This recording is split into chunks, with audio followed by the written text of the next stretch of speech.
কানাকেষ্ট বুঝতে পেরেছে যে সে তার জীবনের সব থেকে বড় ভুল করে ফেলেছে এই শালবাগানটায় এসে। হঠাৎ তার সামনের দিকে ঝোপের কিছু অংশ নড়তে শুরু করে।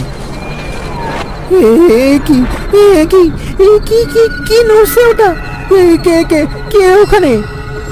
কানা ভয় পেয়ে চেঁচিয়ে ওঠে। তার আওয়াজ শুনে ঝোপের ভেতর থেকে বেরিয়ে আসে একটা কালো ছায়া মূর্তি।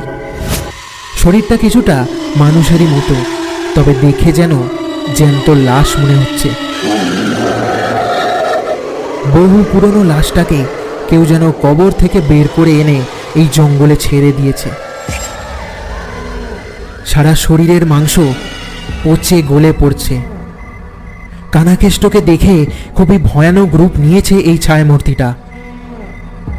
সে যে আজ এই শয়তানের শিকার সেটা তার বুঝতে আর বাকি রইল না।